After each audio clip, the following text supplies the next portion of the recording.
Hello. आजचा आपण जो टॉपिक घेणार आहोत ते एका आपल्या व्ह्युअर्स जे जे आहेत, जो मागचा व्हिडिओ आपला होता रिटायरमेंट प्लॅनिंगवर, त्याच्यावरचे जे व्ह्युअर आहे त्यांनी विचारलेला प्रश्न आहे का रिअल इस्टेट जी आहे ती आपण रिटायरमेंट प्लॅनिंगमध्ये ॲड करू शकतो का? Can it be a part of retirement planning? So can real estate be a part of retirement planning, या याच्यावर आपण माहिती घेऊया मिस्टर प्रदीप कडे. हाय प्रदीप. हॅलो सोनाली. आजचा आपला टॉपिक जसं तू ऐकलं असेल का रिअल इस्टेट आपण हे रिटायरमेंट प्लॅनिंगमध्ये इन्क्लूड करू शकतो का? तर तुम्हाला ते सांग, आपण ते इन्क्लूड करू शकतो का रिअल इस्टेट रिटायरमेंट प्लॅनिंगमध्ये, आणि याचा काय फायदा आहे का? आपला एक बेसिक फायनान्शियल प्लॅनिंगचा जो रूल आहे की all egg should not be in to the one basket, ह्या नियमाला जर का धरून आपल्याला वागायचं असेल तर आपले सर्व पैसे डायव्हर्सिफाईड ॲसेट क्लासमध्ये असले पाहिजेत. तर मला असं वाटतं की अतिशय small portion of the retirement planning corpus हा रिअल इस्टेटमध्ये असावा आणि त्याच्यापासून मिळणारे जे काही बेनिफिट आहेत ते over the period of time मिळत राहतील असं मला स्वतःला वाटतं.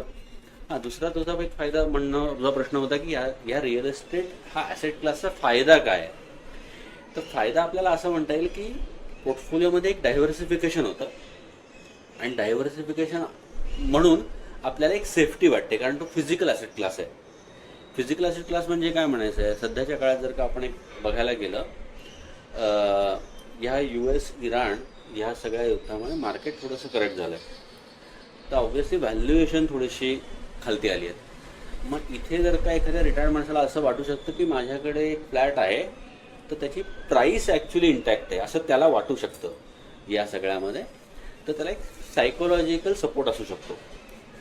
आता दुसरा फायदा काय असू शकतो या सगळ्यामध्ये, तर ते जे काही घर आहे आणि ते जर का आपण भाड्याने दिलं तर मला काहीतरी प्रकारचं एक रेंटल इन्कम येत असतं. त्या रेंटल इन्कममधनं मला दर महिना जो काही खर्च भागवायचा असतो त्यातनं मला तेवढे म्हणजे एक उदाहरण घ्या, माझा दर महिन्याचा खर्च 60,000 रुपये आणि मला जर का 20,000 रुपये रेंट येत आहे तर actually that is my passive income, जे मला 20,000 रुपये येत राहील आणि रिमेनिंग 40,000 रुपये मला रिमेनिंग ॲसेट क्लासमधनं एक पॅसिव्ह इन्कम म्हणून आपण त्या ॲसेट क्लासकडे फायदा ह्या अँगलने बघू शकतो. ओके प्रदीप, हे जे तू आत्ता जे काही सांगितलं का पॅसिव्ह इन्कम जनरेट होतो, तर तो पॅसिव्ह इन्कम कितपत फायदेशीर आहे अँड ओव्हरऑल जो माझा पोर्टफोलिओ आहे त्यातून माझे किती पर्सेंट ह्या रिअल इस्टेट कॅटेगरीच्या ॲसेटमध्ये असायला हवे? छान प्रश्न आहे सोनाली, की कितपत फायदेशीर आहे सगळं गणित, की मला जे काही रेंटल मिळतं आहे याचा मी काही हिशोब ठेवणार आहे का, हिशोब करतोय का. तर मला असं वाटतं की रिअल इस्टेट हा ॲसेट क्लास फक्त डायव्हर्सिफिकेशन म्हणून बघावा, फार रिटर्न ह्या माध्यमातून त्याच्याकडे बघू नये. म्हणजे काय, कारण समहाव आपल्याला रिअल इस्टेटचं व्हॅल्युएशन करता येत नाही किंवा ते आपण करत नाही. म्हणजे काय, समजा आपण एक गेल्या 15 वर्षातलं उदाहरण घेऊया की एखादा मी फ्लॅट घेतला आहे तर नेमकी फ्लॅटची प्राईस कशी पकडायची. म्हणजे काय, जर का मी एखादा फ्लॅट 40 लाख रुपयाला घेतला आहे आणि त्याची आजची किंमत 80 लाख रुपये आहे, तर मी कसं म्हणायचं की तो फ्लॅटची किंमत 40 लाख रुपये का 80 लाख रुपये आहे, मला जो काही रिटर्न मिळतोय तो 40 लाखावर मिळतोय का 80 लाखावर मिळतोय, प्लस तो फ्लॅट मी 40 लाखाला घेतला आहे का. म्हणजे काय, तर मी जर का 40 लाख रुपयाला एखादा फ्लॅट 2012-13 मध्ये घेतला आहे तर मी काय करतो नॉर्मली, तर मी 10 लाख रुपये माझे स्वतःचे टाकतो आणि 30 लाख रुपये मी बॉरो करतो. आपण एक आयडियल एक कसं एक्झाम्पल घेऊया की मी ते लोन 10 वर्षात फेडलं आहे आणि ॲव्हरेज इंटरेस्ट रेट आपण 8% पकडूया. तर जेव्हा मी 30 लाख रुपयावरती 8 लाख रुपये भरतो तर 8-24 म्हणजे 2,40,000 रुपये मी व्याज भरतो. हे मी 10 वर्ष पकडले तर ते 24 लाख रुपये होतात आणि 10 वर्ष जे माझे 10 लाख रुपये आहेत ते 10 वर्षांनी FD मध्ये सुद्धा डबल होतील, किसान विकास पत्र स्कीममध्ये, तर ते झाले 20 लाख रुपये. म्हणजे माझी 34 लाख रुपये ही कॉस्ट झाली over and above of the 40 lakh rupees. म्हणजे काय, तर 74 लाखाला मला तो फ्लॅट पडला आहे, तो फ्लॅट मला 40 लाखाला नाही पडला आहे. मग मी नेमकं गेन कसा काढणार आहे, तर 74 लाख रुपये माझे 80 लाख रुपये झालेत का 40 लाख रुपये माझे 80 लाख रुपये झालेत. तर I have my own doubts की how people counts all this things. आता 80 लाख रुपये जर का त्याची प्राईस आहे आणि मला जर का 20,000 रुपये जर का भाडं मिळत आहे, तर जेव्हा 20,000 रुपये जेव्हा मी 2,40,000 रुपये काढीन, या सगळ्या 20,000तनं माझा 2,000 रुपये मेंटेनन्स जातोय, 1,000 रुपये प्रॉपर्टी टॅक्स जातोय, तर ऍक्च्युली खरं बघायला गेलं तर मला 16-17 हजार रुपये हातात मिळत आहेत. तर जेव्हा मला 15,000 रुपये 16,000 रुपये मिळत आहेत तेव्हा ऍक्च्युली मला 1,92,000 रुपये वर्षाला मिळत आहेत 80 लाख रुपयावरती. तर मला कसा बसा 2 ते 3% रेंटल इन्कम मिळत आहे. मग ते फायदेशीर आहे का? म्हणजे एवढा प्रश्नाचं उत्तर लांबायचं कारण हे की हे फायदेशीर आहे का? तर प्रत्येक गोष्टीमध्ये फायदा बघता येईल का? तर मला असं वाटतं की प्रत्येक गोष्टीत जेव्हा आपण फायदा बघायला जाऊ तेव्हा आपलं डिसिजन मेकिंग खूप पोअर होत जाईल. म्हणजे काय, हे 80 लाख रुपये आत्ता आरबीआय बॉन्डमध्ये असले असते तर safety wise it is very great preposition.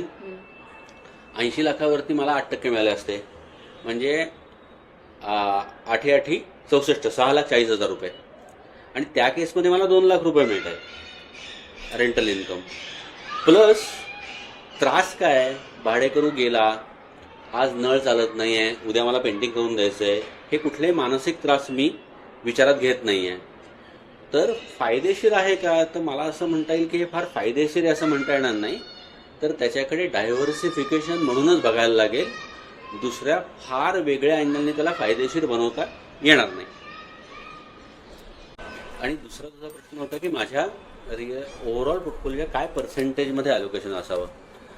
आपण आत्ता जर का बघितलं ना तर भारताची वेल्थ कुठे आहे, तर भारताची 50% वेल्थ रिअल एस्टेटमध्येच आहे आणि ती सबस्टॅन्शियली हाय आहे असं मला स्वतःला वाटतं. म्हणजे आत्ता जर का आपण असं एक 100 रुपयाचं गणित मांडलं तर माझ्या मते त्या 50 रुपयामध्ये त्या 100 रुपयातले 50 रुपये रिअल एस्टेटमध्ये आहेत आणि 30 रुपये हे एफ डीमध्ये आहेत.